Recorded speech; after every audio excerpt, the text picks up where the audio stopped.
Thank you. Hello, everyone. When you think about entrepreneurship, and entrepreneurs can make your world a little bit better, a little more convenient. They can create things that can save lives, and they create jobs. So when you think, what is it that separates an entrepreneur from the non-entrepreneur? I think there's an interesting and deeper psychographic question. I ain't going to get into that today. What I am going to do is LegalZoom's helped start about 1.5 million businesses, and we've looked through the data and wanted to separate myth from reality. So what I'm going to do today is to say, who are entrepreneurs and what are the big myths? So I want you to just take a second now.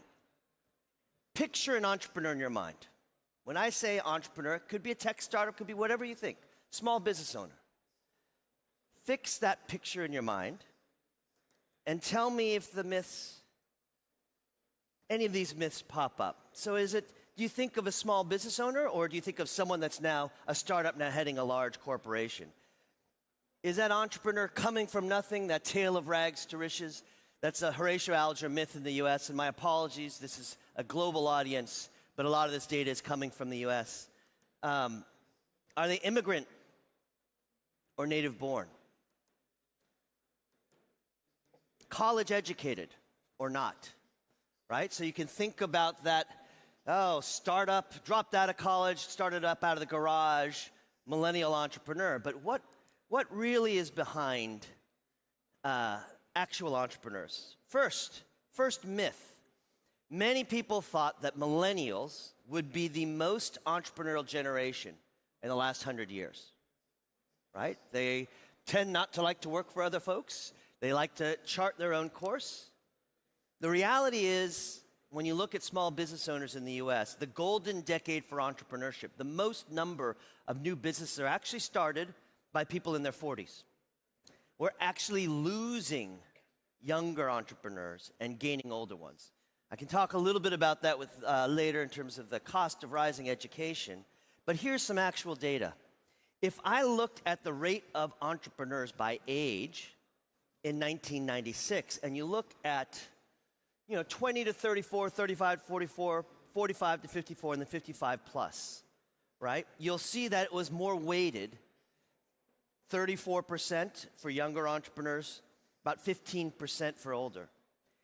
If you take a look at it just 2 years ago in 2015, what has happened in 20 years? It's almost equal now.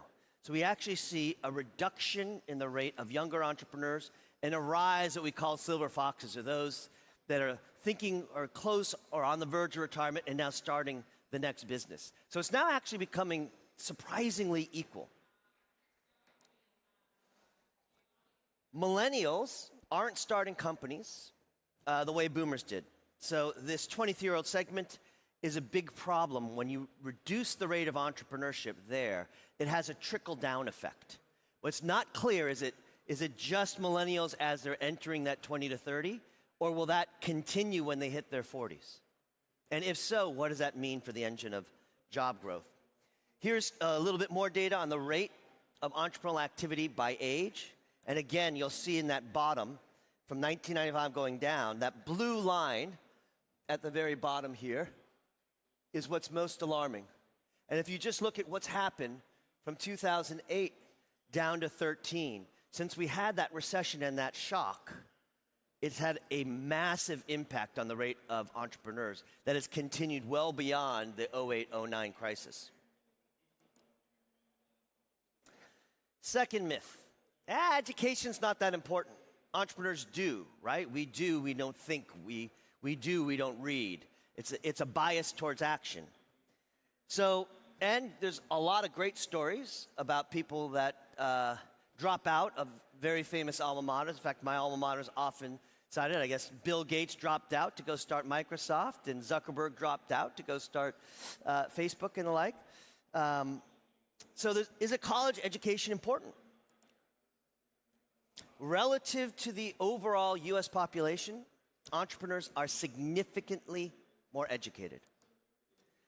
If you take a look at it, some means they attended college, whether they graduated or not. They either graduated or they attended college.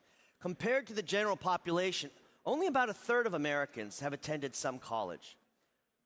But over half of small business owners have. So it is actually, doesn't mean that there aren't people that didn't go to college or college is essential. But if you look at the stats, the average entrepreneur is significantly more educated than the non-entrepreneur. Myth 3, every small business is an employer. How many times have you heard small business is the engine of job growth, right? Many people do that in various countries. Definitely in the US, both Democrats and Republicans will cite that.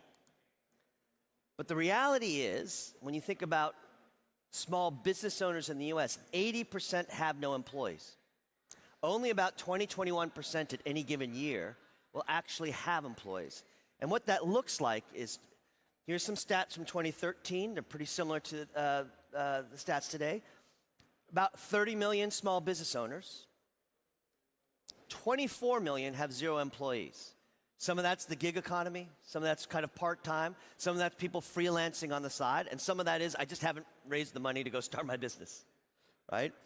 So, of the 30-ish million small business owners, the 5.8 million, about 20% are responsible for all of the jobs.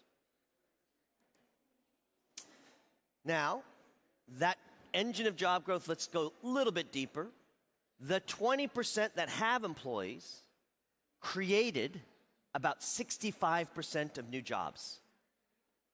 So while a minority of small business owners have employees, that is responsible for almost 2/3 of the job growth in the US. And it's interesting because it's kind of law of large numbers. That 5.8 million businesses. Now, a definition of a small business, by the way, according to the Small Business Administration, the government, would be 1 to 499 employees, or 0, call it, to 499 employees. Once you get up to 500, you're no longer small. I guess you're medium. Now, 5.8 million businesses generated 58 million jobs to get to that 65% new job creation. Think about that. That's an average, not too hard to see, of 10 employees per small business. So when you think about this engine of job growth, it's not just building the small business that becomes a big business. Most of those jobs are in relatively small businesses. If you actually look at job creation by firm size, you'll see that of the 121 working adults in the US, a little less than half are in small businesses, a little more than half are in larger businesses. But when you look at that 48%, and there's about 58 million total jobs, because some of them are new jobs, et cetera, where are they? Now, it's interesting. It's almost like a third, a third, a third. If you take a look at those with, call it 1 to 19 employees, that's about a third. 20 to 99 is another third. And 100 to 499. So this engine of job growth depends on business at each size, but it's really important is that 1 to 19. That is a critical element. That's also the majority of those 5.2 out of the 5.8 million. Myth number 4 is a fun one. The entrepreneurial journey is one of rags to riches. There's this Horatio Alger myth in the US. It's actually a story written by a Harvard professor, and it's actually a story. It was never based on reality. It was pure fiction. Yet people think pulling yourself up from the bootstraps. And that is the story of many entrepreneurs, coming with nothing and creating. But is it one of rags to riches? Is that the norm? Definitely it exists. The reality is, though, many entrepreneurs are making close to 6 figures at the time of startup. When I look at the median income of the 1.5 million businesses that we've started at LegalZoom in the US doing their incorporation or their LLC, it's about 100,000. It fits into that 75 to 99,000 in aggregate in the US. So, yes, interesting, more educated, and actually coming from a pretty good job prior. Last myth is the most fun.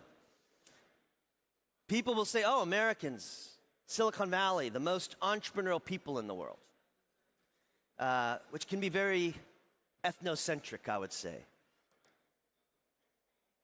The reality, though, is in the US, the most entrepreneurial people in the US are those that have immigrated to the US and were born outside of the country. And this is some fascinating stats. It's actually growing.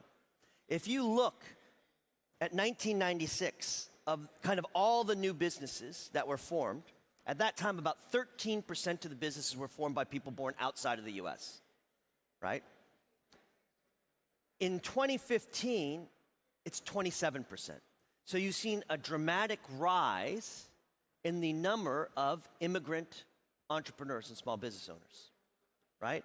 You're actually twice as more likely to start a business if you're born outside of the US. Interesting. Now, when you think about it, you're probably taking the most entrepreneurial of that country, because if you left your country, you left your family, you left your friends, and now going to a country often that speaks a different language, that probably psychographically puts you in a very different cohort than the rest of that country. So I think America tends to attract the most entrepreneurial, and I think anyone that leaves everything that they know is inherently going to be, I think, more suited for the risks and rewards of entrepreneurship. For fun, take a look at it. 7 of the 10 most valuable brands in the world were launched by immigrants or the children of immigrants. That's Apple, that's AT&T, that's Google, it's IBM, it's McDonald's. More interestingly, if you look broadly, I mentioned that 13.7% of the US population are immigrants, but that's responsible for 29.5% of new business starts. In the tech world, since this is a tech conference, we are actually in acceleration with even deeper numbers around immigrant entrepreneurs. 52% of Silicon Valley startups from 1995 to 2005 were founded by immigrants, right? So it's a trend across all small business owners. It's a trend that's even deeper in technology.